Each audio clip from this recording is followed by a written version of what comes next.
nous allons nous tenir debout, nous allons partager la parole de Dieu. Nous allons un peu continuer ce que nous avons commencé les semaines passées. Nous sommes dans le livre de Matthieu, chapitre 7. Matthieu, chapitre 7, le verset 6. Et nous allons prendre 1 Samuel, chapitre 16. Matthieu, chapitre 7, le verset 6 dit ceci, je lis au nom de Jésus. Ne donnez pas ce qui est sain aux chiens et ne jetez pas vos perles devant les pourceaux, de peur qu'ils ne les foulent aux pieds et ne se retournent pour vous déchirer. Je reprends. Ne donnez pas ce qui est sain aux chiens et ne jetez pas vos perles devant les pourceaux, de peur qu'ils ne les foulent aux pieds et ne se retournent pour vous déchirer. 1 Samuel chapitre 16, le contexte c'est que Dieu a rejeté Saül et il se cherche un autre roi. Alors il envoie le prophète Samuel dans la maison d'Isaïe pour aller oindre le prochain roi qui allait gouverner Israël. Alléluia. Et Samuel a cette onction dans une corne, il l'emmène pour oindre le roi. Seulement Dieu ne lui dit pas exactement le nom du roi. Il lui dit seulement, tu vas aller dans la maison d'Isaïe et tu vas oindre pour moi l'homme que j'ai choisi, l'homme selon mon cœur. Alors Samuel arrive dans la maison d'Isaïe, ils organisent le repas, le sacrifice, et au chapitre, le verset 6, ils sont à table, je ne sais pas, avant ou après avoir mangé, il dit, lorsqu'ils arrivèrent, le verset 6, lorsqu'ils arrivèrent, il se dit, en voyant Eliab, voilà, et c'est Samuel qui voit Eliab arriver, le premier fils d'Isaïe. Lorsqu'il arrive, il se dit, en voyant Eliab arriver, certainement le Messie de l'Éternel est ici, devant lui. Mais l'Éternel dit à Samuel, ne prends pas garde à son apparence et à sa haute taille, car je l'ai rejeté. Il ne s'agit pas de ce que l'homme considère. L'homme regarde à ce qui frappe les yeux, mais l'Éternel regarde au cœur. Isaïe appela Abinadab et le fit passer devant Samuel. Samuel dit, l'Éternel n'a pas non plus choisi celui-ci. Isaïe fit passer Shama et Samuel dit, l'Éternel n'a pas non plus choisi celui-ci. Isaïe fit passer tous ses fils devant Samuel et Samuel dit, Isaïe, l'Éternel n'a pas choisi aucun d'eux. Puis Samuel dit à Isaïe, n'y a-t-il plus d'autres jeunes gens? Et il répondit, il reste encore le petit, mais il fait paître les troupeaux. Alors Samuel dit à Isaïe, envoie le chercher, car nous ne nous installerons pas avant qu'il ne vienne ici. Isaïe l'envoya chercher, or il était roux avec des beaux yeux et une bonne apparence. L'Éternel dit à Samuel, lève-toi, donne-lui l'onction, car c'est lui. Samuel prit la corde d'huile et éloignit au milieu de ses frères. L'Esprit de l'Éternel s'empara de David à partir de ce jour-là et après, Samuel se leva et s'en alla à Rama. Est-ce qu'on peut acclamer la parole du Seigneur? Amen. Oui, tu peux bien acclamer la parole de Dieu. Alléluia. Merci de reprendre place. Que Dieu soit glorifié. Si je devrais donner un thème à mon exhortation ce matin, à ma prêche ce matin, je dirais peut-être, es-tu un bon facteur?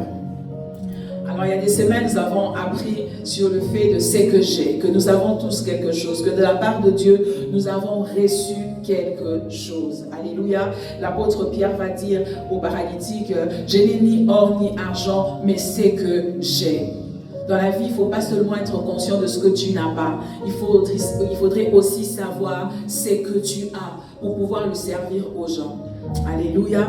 Et l'apôtre Paul dit dans ses écrits que nous portons ce trésor dans des vases d'éther. c'est que chacun de nous a reçu de Dieu quelque chose, a reçu de Dieu un don, un potentiel, une grâce, quelque chose de la part de Dieu. Ta vie est une grâce, alléluia. Le temps que tu as est une grâce, l'énergie est un don, la santé que tu as est un don de la part de Dieu. Donc lorsque je parle de ce que tu as, ne sois pas limité à penser au don de la prophétie, de la prédication, le parler en langue. Ne te limite pas dans le cadre de l'Église. Tout ce qui vient de Dieu est un don et une grâce. N'est-il pas écrit, toute grâce excellente vient de Dieu, du Père de lumière, en qui il n'y a ni changement ni ombre de variation. Donc ta santé est une grâce, ta femme est une grâce, tes enfants est un don de Dieu. Tout ce qui vient de Dieu est un don. Amen.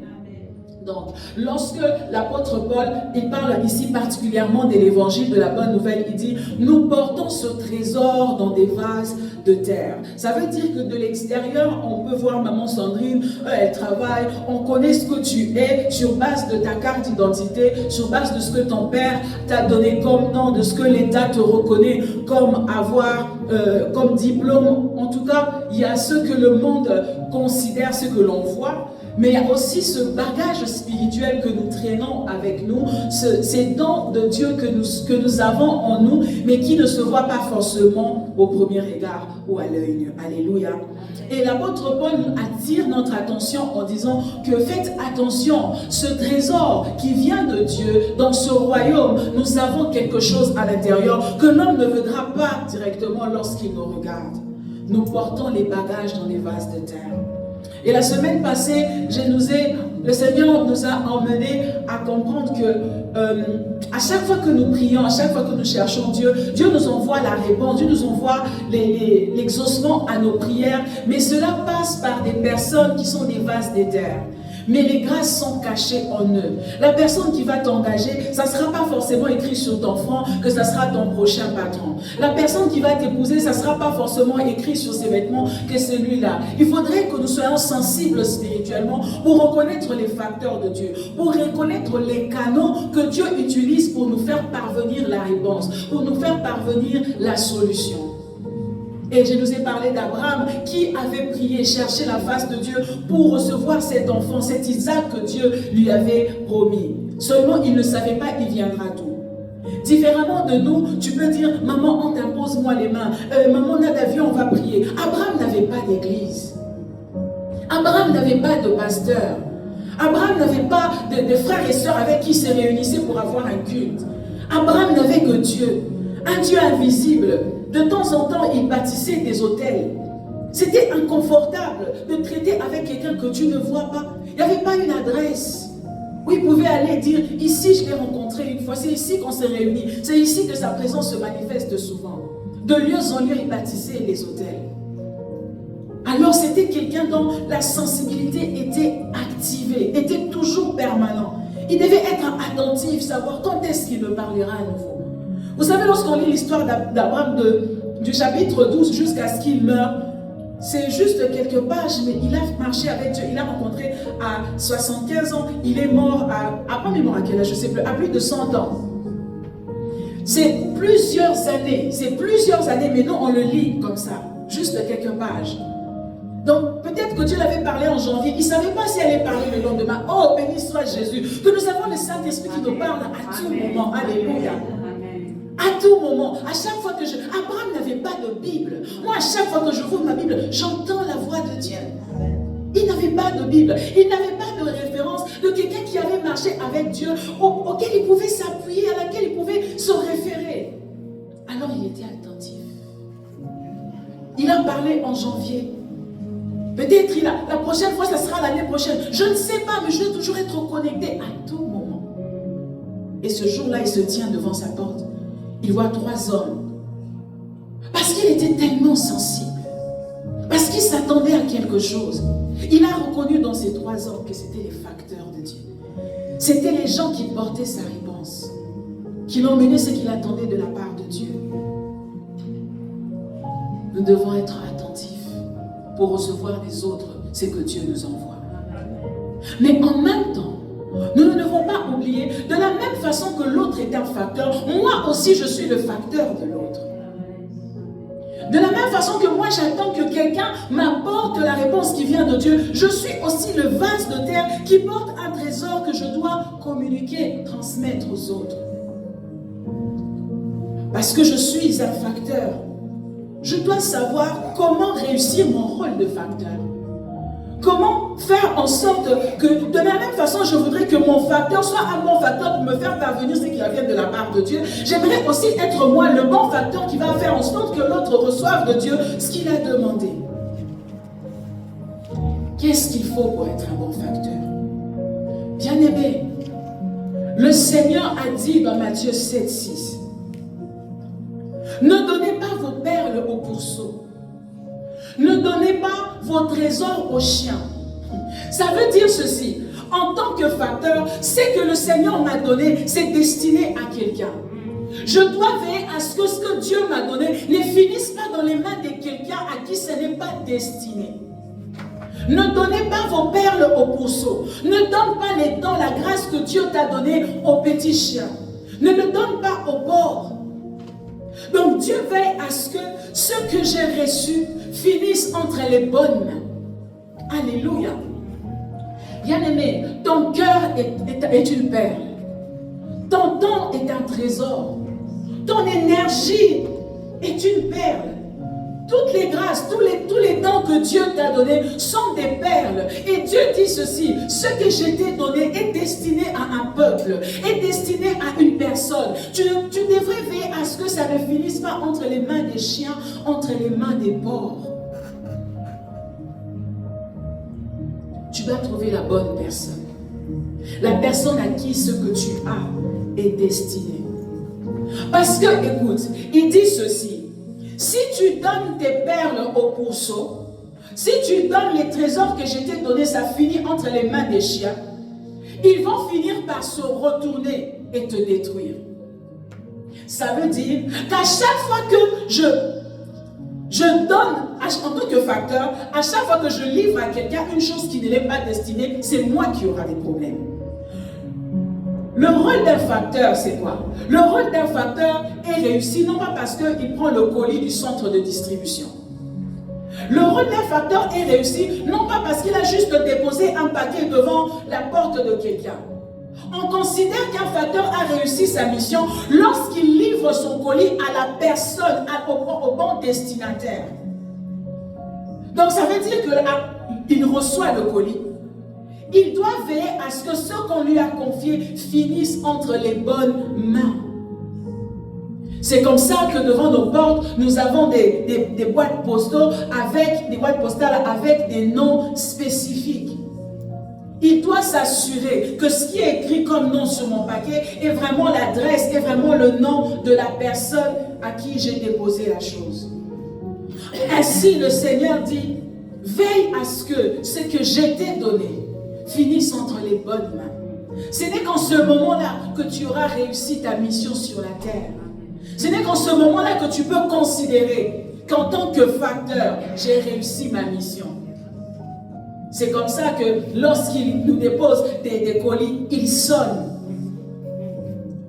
Ils attendent que tu signes. Et si tu n'es pas là, il te laisse une note. Il prend le colis, il rentre avec. Parce qu'il sait, c'est pas parce que j'ai pris le colis que j'ai rempli ma mission. Ma mission est remplie lorsque la bonne personne sera en possession de ce qu'il a commandé. Alléluia.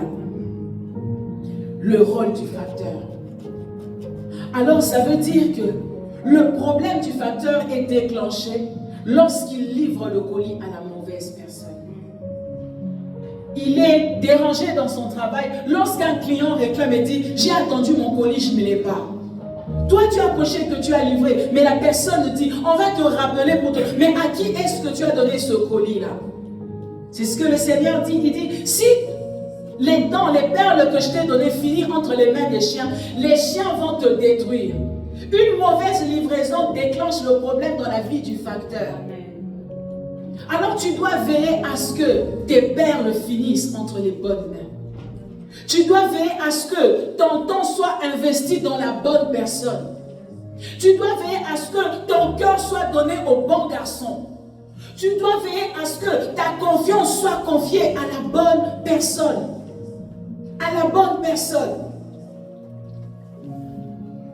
Bien-aimés, aujourd'hui, il y a des femmes qui sont finies sous terre parce qu'ils avaient donné leur cœur au mauvais mari. Il y a des gens qui sont en psychiatrie, même en prison, parce qu'ils avaient confié les clés à la mauvaise personne. Parce qu'ils ont fait confiance à la mauvaise personne. Il y a certaines souffrances que nous avons dans nos vies, certaines difficultés. Ce n'est pas parce que Dieu avait voulu que tu souffres, c'est parce que tu avais donné tes perles aux chiens. Et les chiens se sont retournés contre toi.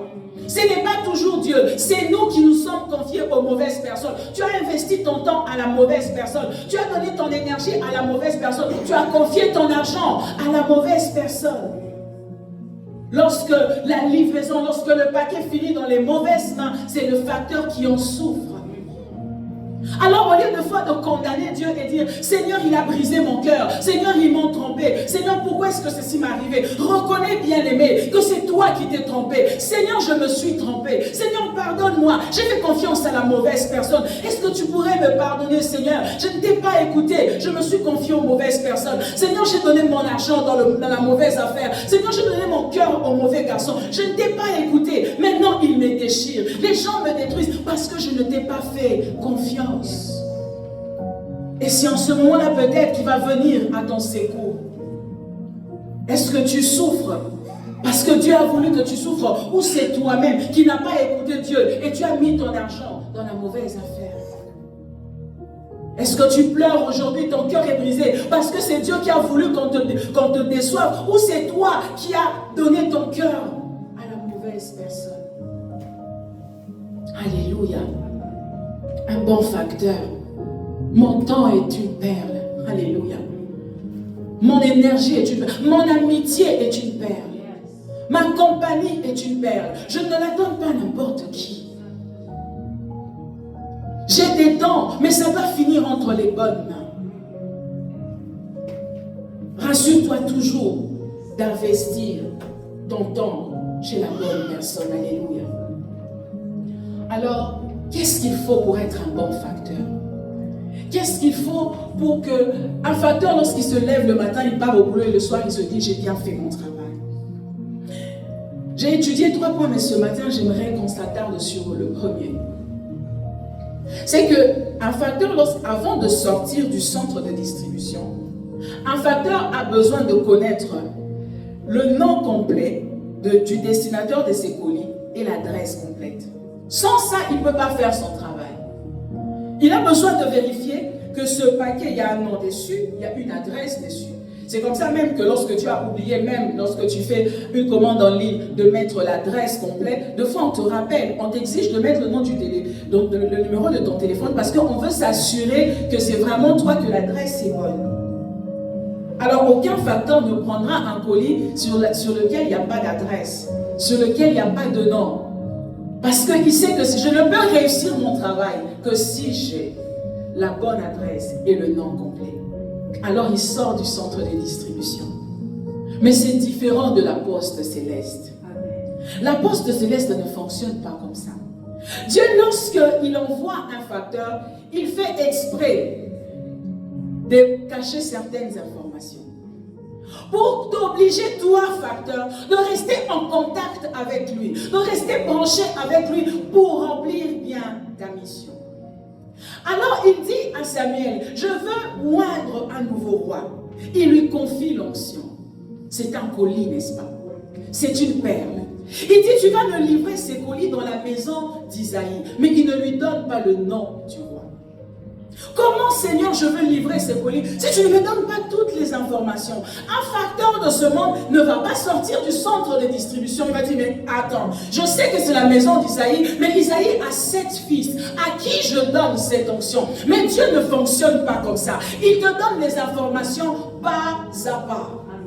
Tu n'auras jamais le livre complet, bien-aimé. Avec Dieu, tu vas toujours avoir un inconfort. Tu sais, mais tu ne sais pas tout. Tu dois toujours veiller pour l'entendre. Dieu aime la dépendance à lui. Alléluia. Il n'y a pas d'adulte avec Dieu. Il veut que tu sois dépendant. Il fait exprès de te cacher certaines choses pour s'assurer que tu restes à ses pieds. Pour s'assurer que tu vas toujours l'entendre. Alléluia. Il l'envoie. Il lui donne même la stratégie. Parce qu'il dit, mais Seigneur, si je vais dans la maison d'Isaïe, pour être un roi, Saül va me tuer, puisqu'il est le roi pour l'instant. Il dit, tu vas dire que tu vas faire un sacrifice. Il lui donne même la stratégie pour aller, comment il va faire pour moindre ce roi. Mais il ne lui dit pas le nom. Il lui cache le nom. Alors Samuel part. Et puis Samuel ne pouvait pas savoir qu'Isaïe avait 7 fils. Peut-être qu'il est le fils unique. Donc il n'a pas prêté attention qu'il y avait une information manquante. Il arrive dans la maison d'Isaïe. Ils font le repas. Alors Eliab, le premier fils d'Isaïe, sort. Samuel dit, voici celui que Dieu a choisi. Parce que la Bible dit qu'il avait la corpulence, qu'il était géant, qu'il était beau. Il veut donner la perle que Dieu lui avait donnée à la mauvaise personne. Et Dieu l'arrête. Dieu dit, ce n'est pas lui. Oh, laisse-moi te dire, bien-aimé, tu n'as pas besoin de donner ton cœur à quelqu'un juste parce qu'il te plaît. Le colis que Dieu t'a donné a un nom dessus. Tu dois toujours vérifier si le nom qu'il y a sur le colis a la même identité que la personne avec qui tu veux donner ton cœur, la personne avec qui tu veux passer ta vie, la personne à qui tu veux donner ta confiance. Il y a un nom sur le colis. Dieu l'arrête. Il dit, bien sûr, je t'ai caché le nom, mais ce n'est pas lui. C'est pas lui. Oh bien-aimé, il est beau, mais c'est pas lui. Quand j'étais à Kinshasa et que les amis commençaient à se marier et tout ça, il y avait des prétendants, mais il y en avait un qui était vraiment persistant, et en tout cas, je ne pouvais rien le reprocher. Je ne pouvais rien le reprocher. C'était, vous savez, quand vous grandissez, vous dites, entre vous, amis et tout, c'est quoi tes critères et tout? Tu peux dire, moi, alors les amis savent plus ou moins, Sandrine, c'est le genre d'homme et tout ça. Et on regardait, le garçon me regardait, mais qu'est-ce que tu lui reproches? C'est pas les gens d'hommes que tu voulais là, tout ça. Mais bien aimé, quand je regardais le colis de mon cœur, je sentais que tu es beau, mais il n'y a pas ton nom sur le colis. C'est pas ton nom sur le colis, ce n'est pas toi. Je ne savais pas, mais je sentais que ce n'était pas lui. Bien aimé, tu dois être en contact, rester en contact avec la centrale céleste pour vérifier l'identité de la personne à qui tu veux donner ton cœur, pour vérifier l'identité de la personne à qui tu veux confier la chair, pour vérifier l'identité de la personne à qui tu veux confier ton argent. Le colis que Dieu t'a donné a un nom dessus. Tu n'as pas à donner tes perles à une personne juste parce qu'il te plaît, à une personne juste parce qu'elle est belle, à une personne juste parce qu'il a de l'argent. Non, bien-aimé, tu dois toujours vérifier. Est-ce que c'est lui? Est-ce que c'est à lui que je dois confier mon temps? Il y a un nom sur le colis de ta vie. Le temps, nos saisons ont des noms. En cette saison, c'est quoi le nom sur la saison de ta vie maintenant? Il y a des saisons où tu dois passer ta vie dans les livres. Passer ton temps dans les livres. Il y a des saisons études, il y a des saisons travail, il y a des saisons retraite, il y a des saisons retrait, il y a des saisons expose-toi, il y a des saisons d'exposition, il y a des saisons de cache-toi. Tu dois savoir c'est quoi le nom sur le colis. Isaïe lui présente un deuxième fils. Samuel regarde le colis, dit c'est pas toi. Le troisième, ce n'est pas toi. Le quatrième, ainsi de suite, jusqu'à ce qu'il n'y a plus d'enfants. Il dit, mais qu'est-ce qui se passe? Je ne me suis pas quand même trompé. C'est la maison d'Isaïe, n'est-ce pas? Est-ce que tu n'as pas un autre fils? Parce que, bien aimé, Dieu ne peut pas se tromper. S'il m'a envoyé ici, c'est qu'il y a encore quelqu'un ici. La personne existe dans cette maison. Même lorsque les hommes voudront te tromper. Parce que le monde te mettra à la pression. Le monde te mettra à la pression. Et sous la pression, on finit par donner des choses à des personnes qui ne le méritent pas. Juste parce qu'on veut plaire aux hommes. Juste parce qu'on ne veut pas être trop saint. Mais Samuel sait que ce n'est pas un de ceux-là. Il doit y avoir quelqu'un. Il attend, bien aimé. Je préfère attendre pour livrer le colis à la bonne personne que me précipiter et finir par donner à la mauvaise personne la chose que Dieu m'a confiée. Il attend. Il attend. Aujourd'hui, les jeunes se marient, se précipitent de se marier. Ah, parce que j'ai 30 ans. Oh, parce que la biologie, comment on dit ça? La biologie de la femme corporelle. Je dois. Tu finis par donner des choses saintes aux chiens, aux porcs. Tu finis par confier ton temps. À chaque fois, bien-aimé, souviens-toi que tu donnes ton colis, ton temps, ta vie, tu l'investis dans la mauvaise chose. C'est toi qui finiras par souffrir. Amen. Alléluia. Alors Samuel attend. Samuel attend. Jusqu'à ce qu'on lui dise, écoute, il y a encore un jeune. Il dit, on ne va pas bouger. Alléluia. On ne va pas bouger, je vais attendre. Je vais attendre parce que je dois donner cette chose à la bonne personne. Je dois confier cette onction à la bonne personne. Je dois investir ma vie dans la bonne personne. Et j'aime ce texte, tu sais, parce que ça nous apprend que dans la vie, il ne faut pas juste faire les choses parce que ça te plaît, mais parce que tu as entendu Dieu. Et lorsque Samuel voit David, Dieu lui dit, c'est lui. Bien-aimé, je préfère avoir quelqu'un dans ma vie parce que Dieu avait dit c'est lui. Je préfère être dans un lieu parce que Dieu m'a dit c'est là. Peut-être que ça ne me plaît pas pour l'instant, mais il m'a dit c'est ici. Peut-être que tu ne me plais pas pour l'instant, mais il m'a dit que c'est toi. J'ai confiance. S'il a dit que c'est toi, ta taille ne m'intéresse pas. S'il a dit que c'est toi, ta couleur de peau ne m'intéresse pas. S'il a dit que c'est toi, j'ai confiance. Parce que de toute façon, le trésor est dans le vase de terre. Je te confie ce que Dieu m'a donné. Parce que c'est toi. Je te donne ce que Dieu m'a donné parce qu'il a dit que c'est toi. Je sème ma graine sur cette terre parce qu'il a dit que c'est ici. Je suis un facteur du ciel. Tu es un facteur du ciel. Ne donne pas ce que Dieu t'a donné à n'importe qui. Ne jette pas ce que Dieu t'a donné n'importe où. Alléluia.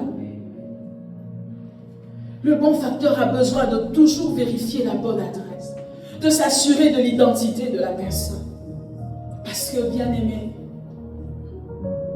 si tu ne le fais pas, tu vas gâcher ta vie. Vraiment, tu vas gâcher ta vie.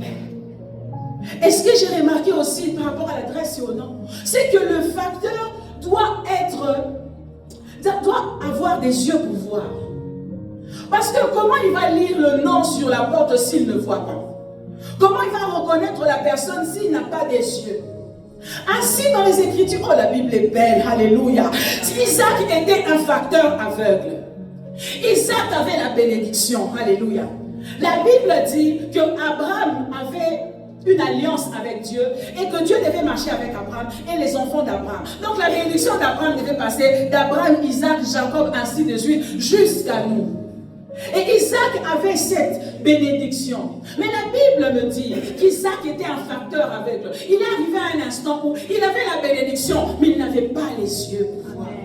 Et il ne savait pas à qui le livrer. Ainsi Jacob est venu. Jacob l'a trompé. Jacob l'a dit, je suis Esaïe ton fils. Et Isaac finit par donner à la mauvaise personne la chose qui ne l'était pas destinée. Oh, laisse que Dieu nous ouvre les yeux pour que nous soyons capables de voir dans le monde spirituel. Pour que ce que Dieu m'a donné ne finisse pas dans la poubelle. Pour qu'on ne me vole pas ce que Dieu m'a donné. Laisse-moi te dire, si tu n'as pas des yeux spirituels, tu vas gâcher ta vie. Si tu n'as pas les yeux spirituels, les hommes pensent que voir spirituellement appartient aux sorciers. Bêtise. C'est d'abord à nous que ça appartient. Alléluia. Parce que nous traitons avec un œuvre spirituel. Il y a un monde de ce que je vois, de ce que j'entends. N'est-il pas écrit? Nous ne combattons pas contre la chair et les sangs, mais contre les principautés, contre les esprits. Comment tu vas donner un coup si tu ne sais pas qu'il est à gauche? Comment tu vas traiter quelqu'un si tu ne sais pas qu'il est à droite? Tu dois voir. Isaac ne voyait plus. Et on l'a trompé.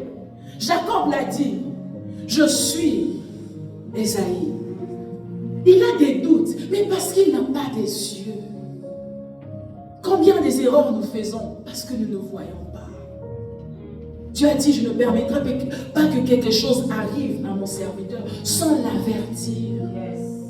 Il faut toujours réclamer les yeux spirituels, bien-aimés. Il faut toujours prier, Seigneur, ouvre mes yeux. Ouvre mes yeux. Lorsque Élisée est combattu par les Assyriens, il dit à Dieu, Seigneur, son serviteur le dérange. Il dit, oh Dieu, ouvre ses yeux pour qu'il voie combien des gens nous accompagnent. De fois, on s'inquiète parce qu'on ne voit pas. On pleure parce qu'on ne voit pas. Alors que tu es entouré des anges, tu es en train de pleurer parce que tu ne vois pas. Si tu voyais, tu allais arrêter de pleurer. Si tu voyais, tu allais arrêter de faire des insomnies. Si tu voyais, tu allais dormir. C'est parce que tu ne vois pas que tu pleures. C'est parce que tu ne vois pas que tes graines finissent dans la poubelle. C'est parce que tu ne vois pas qu'on te vole la paix dans ton foyer, qu'on te vole la bénédiction dans ta maison. C'est parce que tu ne vois pas. Si tu voyais, tu vas mieux investir ta vie. Alors, David finit par obtenir ce qu'il a. Parce que son facteur pouvait voir. Et son facteur avait la patience de l'attendre. Alléluia. À qui est-ce que tu donnes ta confiance? C'est important de voir, bien-aimé, parce que tu vois, nos graines sont limitées. Sur la terre, Dieu nous a donné la vie éternelle, mais sur la terre, nos avoirs sont limités. Les dons, les grâces que Dieu t'a données, le temps, l'énergie, tout ce que tu as a une limite, a une échéance. Lorsque les semeurs sortent pour aller s'aimer, la Bible dit qu'il a jeté les premières graines. En tout cas, c'est tombé tout au long de la rue. Ça n'a pas poussé. Et d'autres sont tombés sur un sol rocailleux, sur un sol épineux et tout. Ça n'a pas produit. Et la Bible dit, le reste qu'il avait, il a sémé dans la bonne terre. Et ça produit. Ce sémeur, moi je me suis demandé, mais quand ça n'a pas réussi sur la première terre, ou sur la deuxième, pourquoi il n'a pas pris le temps d'enlever les pierres, de débrousser et tout ça? Parce que, bien aimé, il n'avait pas le temps à l'infini. Il ne pouvait pas continuer à s'aimer, à persévérer dans une terre qui ne lui produisait pas. Le temps que Dieu te donne, l'argent que Dieu te donne, les grâces, l'énergie que Dieu te donne, c'est limité. Tu ne peux pas perdre sur un terrain et continuer à perdre comme si toi tu vas vivre éternellement, comme si toi tu auras toujours la santé, comme si toi tu auras toujours le temps.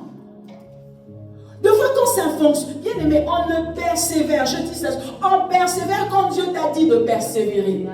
Quand Dieu ne t'a pas dit de persévérer, laisse tomber.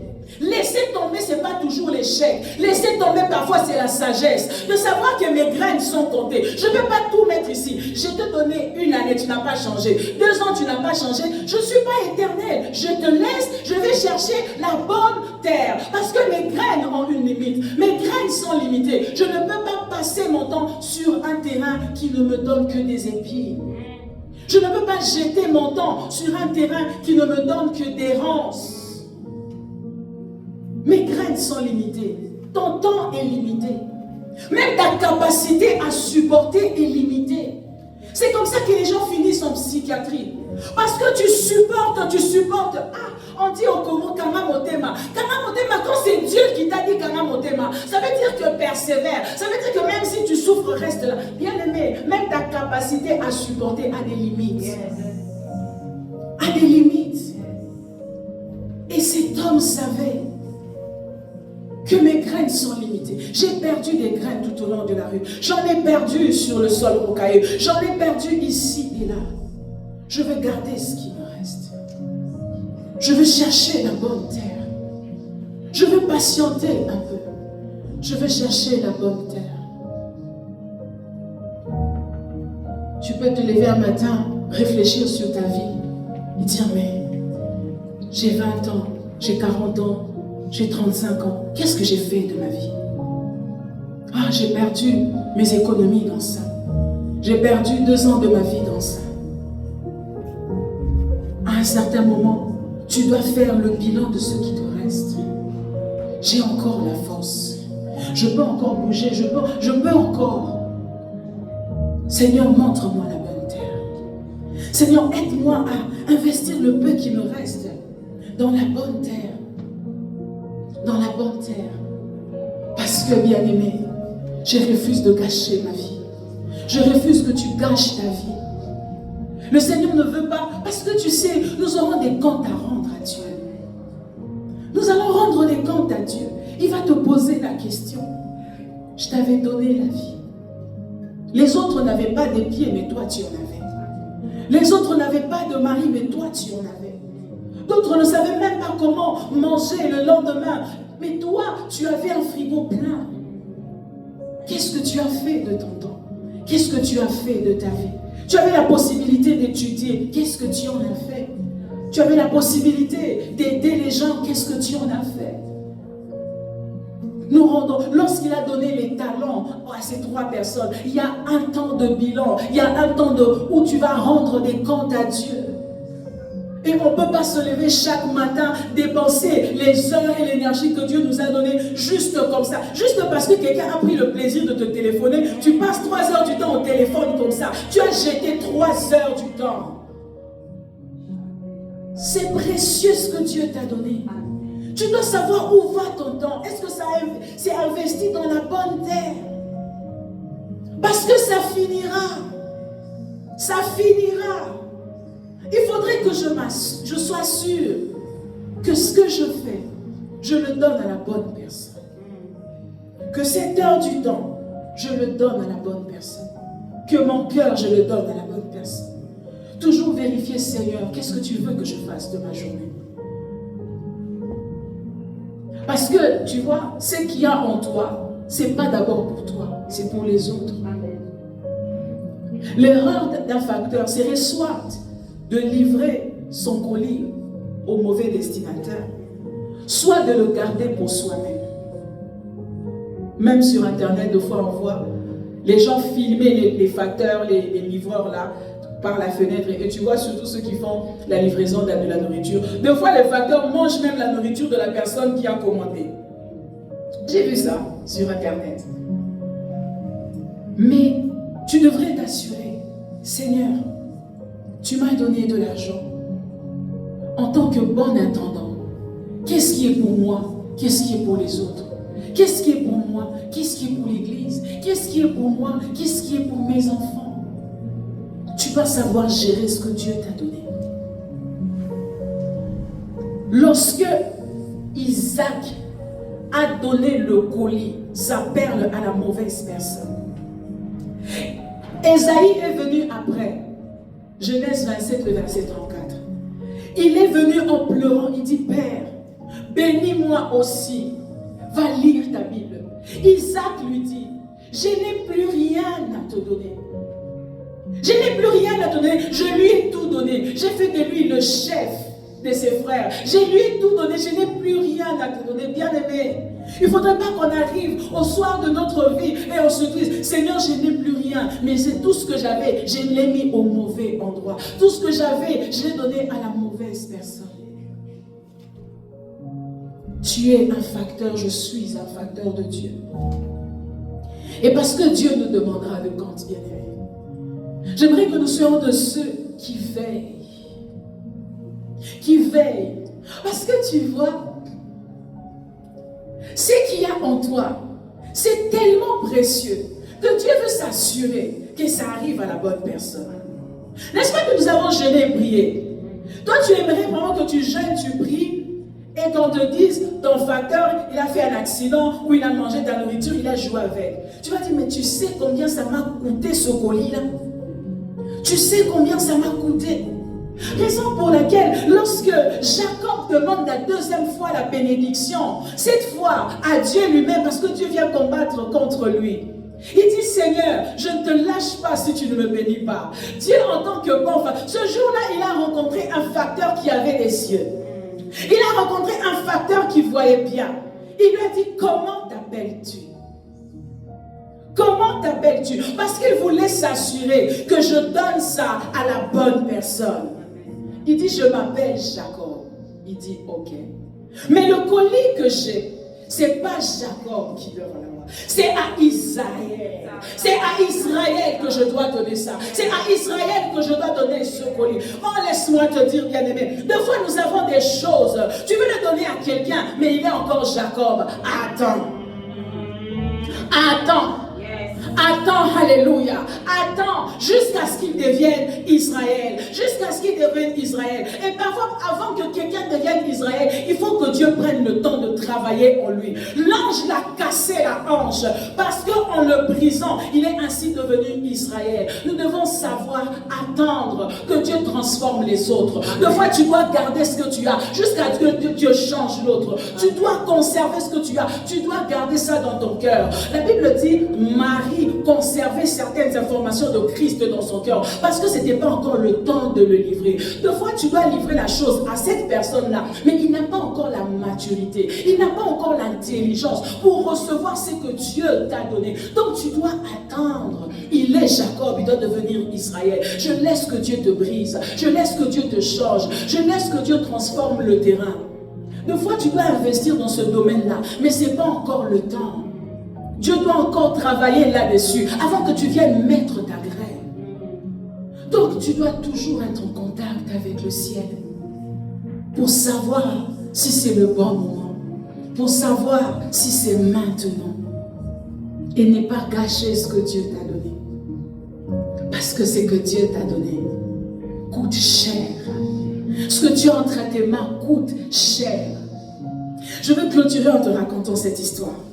Vous savez, Samson, je me suis toujours demandé pourquoi Samson avait donné le miel à ses parents.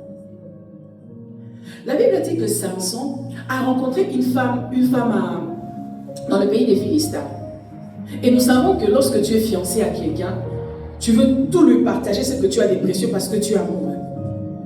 Mais la Bible précise que c'était pas trop de l'amour, c'était par provocation parce qu'il voulait provoquer les Philistins et combattre contre eux. Et en allant rencontrer cette fiancée, Samson rencontre un lion qui bondit contre lui. Samson déchire le lion. Samson tue le lion et il s'en va. Après cette bataille avec le lion, quelques temps après, il revient, il fait un tour pour aller voir ce qu'est devenu le cadavre du lion. La Bible dit que dans le cadavre du lion, il trouve un essaim de miel et le miel à l'intérieur. Il prend ce miel, il le mange, mais il garde un peu pour ses parents. Je dis, mais attends, toi tu as une fiancée, tu vas voir ta fiancée, tu as caché ton miel. Il dit, ce miel ici, je le donne qu'à mon père et à ma mère. Il ne le donne pas aux beaux-parents, il ne le donne pas à sa fiancée, il cache. Je dis, Samson, tu es égoïste, hein? Tu es les gens donc qui ne partagent pas. Qui va épouser un homme comme ça? Il a de l'or et il le cache. Je le vois avec son miel là, il dit, maman, venez, je vous donne l'œuvre. Et la Bible dit, il ne leur a pas dit qu'il avait eu ce miel dans le lion. Ça, c'est un autre thème. Mais je me demande pourquoi Samson est si bienveillant, si regardant à ce miel. Parce que, bien aimé, ce miel, je l'ai eu. On ne me l'a pas offert. J'ai dû me battre pour l'avoir. J'ai dû être blessé pour l'avoir. Les lions m'ont griffé pour l'avoir. Ça me coûte tellement cher que je ne le donne pas à n'importe qui. Est-ce que tu connais les prix des choses que tu portes? Est-ce que tu sais ce que Dieu a mis entre tes mains? Combien ça coûte? Pour t'avoir, toi, Dieu a dû déchirer le dragon. La Bible dit qu'il a laissé le ciel. Il est venu sur la terre. Il est rentré jusque sous la terre pour déchirer un dragon. Il t'a pris dans les entrailles d'un dragon. Il t'a pris dans les entrailles de l'enfer. Il a été te chercher en enfer et il t'a sorti de là. Lorsque Dieu te préserve, lorsque Dieu te garde, c'est parce que tu coûtes cher. Voilà pourquoi il ne veut pas te partager avec n'importe qui. Tu es mon miel. Alléluia. Je veille sur toi. Voilà pourquoi lorsque je t'injecte sur la terre, j'ai vu ce que tu donnes, c'est que tu es à n'importe qui. Je veux que tu veilles à ce que tu finisses entre les bonnes mains. Parce que tu m'as coûté. Alléluia. Tu es mon miel. J'ai dû saigner pour toi. Je suis mort pour toi. Tu me coûtes. J'étais pris dans les entrailles de l'enfer. C'est que tu es bien aimé. Et du miel que Dieu a dû se battre pour t'avoir. Alors lorsque Dieu dit, veille à ce que ta vie ne finisse pas n'importe où, que tu ne passes pas ta vie n'importe comment, parce que tu es le miel que Dieu a obtenu dans les entrailles du dragon. Dieu a dû se battre avec des démons pour t'avoir. La Bible dit sur la croix, il a dépouillé les autorités. Alléluia. Pour t'avoir, ça n'a pas été facile. Tu n'as pas été un cadeau. Tu n'as pas été un don. Alléluia. Tu es le fruit d'une bataille. Tu es le fruit de la guerre. Tu es le fruit d'un sacrifice. Alors lorsqu'il dit veille, bien-aimé, veille à ta vie. Lorsque tu te lèves le matin, ne vis pas n'importe comment. Commence ta journée avec Dieu. Parce que tu es son miel. Alléluia. Lorsque tu commences ta journée, ton argent, tout ce que tu fais, fais à ce que ton existence finisse sur la bonne terre. Parce que ses parents, à lui bien-aimé, l'avaient eu dans la vieillesse. Ses parents étaient précieux pour Samson. Il savait que ce que j'ai des précieux, je ne veux juste pas le partager dans une fête, juste pour paraître le bon garçon qui ramène le miel. Je ne veux pas jouer avec ça. Ce qui me coûte, je le donne à la bonne personne. Ça ne finit pas. Je ne joue pas avec ma vie. Sois conscient de qui tu es. Sois conscient de ce que tu portes. Que tu es le fruit d'un sacrifice. Peut-être que les hommes te négligent. Peut-être que pour le monde, tu ne vaux rien. Le monde nous qualifie selon que l'université nous a qualifiés, diplômés, licenciés. Et quand tu n'as pas ce titre-là, tu te minimises. Parce que peut-être tu n'es pas en capacité de nourrir, de vêtir, d'honorer, de faire je ne sais pas quoi. On te néglige, on ne te considère pas, ta parole n'est pas considérée. Mais pour Dieu, tu as du prix. Tu as du prix. Et il ne faudrait pas, surtout pas, que tu investisses ta vie, que tu donnes ce que tu es, que tu joues avec ce que tu es. Voilà pourquoi Dieu veille sur toi. Il veille. Voilà pourquoi il est toujours derrière toi. Voilà pourquoi il te suit toujours. Il est toujours derrière toi pour dire lève-toi et prie. Lève-toi et jeûne. Lève-toi, fais ceci. Va à gauche, va à droite. Parfois, surtout lorsque tu veux faire le choix je discutais avec une amie qui me disait, Anta, tu sais, Dieu ne dit plus aux gens, il n'y a pas de volonté de Dieu dans le terme de choix du mariage, parce que Adam avait accusé Dieu de lui avoir donné Ève. J'ai dit vraiment, quelle stupidité. D'ailleurs, c'est parce que lui qui avait donné à Adam Ève qu'il est venu arranger. Bon, toi, tu veux faire un choix de toi-même. Quand ça va barder, qui va arranger pour toi? Je préfère que Dieu me donne et quand ça barde, c'est lui qui vient arranger, que d'aller choisir moi-même et quand ça barde, je n'ai pas de ressources. Mais tu sais pourquoi est-ce que Dieu s'investit même dans ton mariage? Tu sais, Dieu est envahissant. C'est les genres de personnes, tu peux pas le recevoir dans ta vie et lui donner un carré où il ne peut pas entrer. Il entre partout, il va s'intéresser à tout ce qui te concerne. Ta vie, ta nourriture. Des fois, il me dit, tu as pris du poids. Veille, le sport. Il s'investit en tout parce que tu lui as coûté, bien aimé. Quand quelque chose t'a coûté, quand quelqu'un t'a coûté, mais tu t'investis en tout. Tu es l'investissement de Dieu. Il veut savoir qui tu vas marier. Il veut savoir, il te donne même le nom de tes enfants. Ah oui, il y a de ceux-là à qui Dieu a dit, tu vas appeler ton enfant un tel. Il y en a d'autres qui n'ont pas eu ça, mais Dieu s'intéresse à tout. Il envahit tout de toi parce que tu lui as coûté. Il veille à ce que la perle que tu es ne finisse pas entre les mains des chiens. Et que les investissements, les grâces aussi qu'il a mis en toi ne soient pas perdus chez les porcs. Parce que, bien aimé, il y a des chiens et des porcs qui veulent prendre ce qui est en toi. Il y a des chiens et des porcs qui veulent bénéficier de ce qui est en toi, qui veulent déchirer ce qui est en toi. Et tu dois être conscient que ce que je suis vaut tellement que je ne jette pas ça n'importe où et je ne le donne pas à n'importe qui. Alors j'aimerais qu'on se lève, nous allons prier, bien-aimés. Alors que j'ai médité là-dessus, j'ai pensé à cette chanson qui disait « Apprends-moi à compter mes joies, apprends-moi à compter mes perles, apprends-moi à savoir ce que j'ai, donne-moi la sagesse pour que ma vie puisse compter à tes yeux. Je refuse de rougir le jour où je serai devant Dieu. Et quand il me demandera, qu'est-ce que tu as fait de ça? Qu'est-ce que tu as fait de ton temps? Et que je dise, je ne sais pas. Ou comme Isaac, que je dise, je n'ai plus rien. Parce que j'ai tout perdu. Est-ce que tu peux demander la sagesse à Dieu? Seigneur, rends-moi sage. Est-ce que tu peux demander des yeux à Dieu? Père, ouvre mes yeux. Ouvre mes yeux pour que je sois un bon facteur. Je veux savoir où investir mon temps. Je veux savoir, Seigneur, je ne veux pas perdre mon temps dans les réseaux sociaux chaque jour. Je ne veux pas perdre mon temps, Seigneur, ni mon argent dans les jeux, ni, Seigneur éternel, Yahweh, je refuse de gaspiller ma vie. C'est vrai, Seigneur, qu'il y a certaines graines de nos vies qui sont déjà éternelles, tombées dans des sols rocailleux. Il y en a qui ont fini, Seigneur, tout au long de la route. Nous avons perdu les années de nos vies. J'ai perdu de l'argent, Seigneur éternel. Nous avons joué avec des graines. Nous avons négligé nos perles. Il y a certaines souffrances dans nos vies ce matin qui ont fini, éternel Yahweh, par nous atteindre parce que nous avions, éternel, donné ce que nous avions aux chiens qui finissent par nous détruire. Nous avons donné notre confiance aux fort, qui finissent par nous détruire. Mais ce matin, Seigneur, nous te demandons la restauration, nous te demandons la sagesse. Donne-nous des yeux, Seigneur.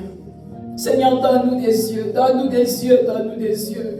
Seigneur, nous ne voulons pas être des facteurs aveugles. Donne-nous des yeux, nous ne voulons pas jouer avec la vie. Donne-nous des yeux, nous ne voulons pas, Seigneur, nous ne voulons pas. Parce que nous prenons, oh Dieu, nous tenons compte du fait que nous sommes le miel de Dieu. Tu as dû te battre pour nous avoir. Tu as dû te battre, Seigneur, pour nous avoir. Nous étions dans les entrailles du lion. Tu as déchiré le dragon pour m'avoir. Tu as déchiré l'enfer pour m'avoir. Tu as aidé nous chercher en enfer. Tu es allé jusque dans les séjours de mort pour m'avoir. Parce que je suis le fruit d'un sacrifice. Parce que je suis le fruit d'une guerre. Parce que je suis le fruit, oh Dieu Tout-Puissant, d'une privation. Oui, tu t'es privé du trône. Tu t'es privé de la gloire. La Bible dit, tu t'es dépouillé pour moi, oh Dieu. Tu as été me chercher en enfer. Tu m'as sorti de là. Alors je refuse de jouer avec la perle que je suis. Je refuse de gaspiller les graines que tu m'as données. Seigneur, aide chacun de nous à prendre conscience de la valeur que nous avons à tes yeux. De la valeur que nous avons à tes yeux. Et de ne pas jouer avec la vie. Et de ne pas gaspiller le temps que tu nous donnes. Et de ne pas gaspiller la vie que tu nous donnes. Seigneur, je te supplie dans le nom de Jésus.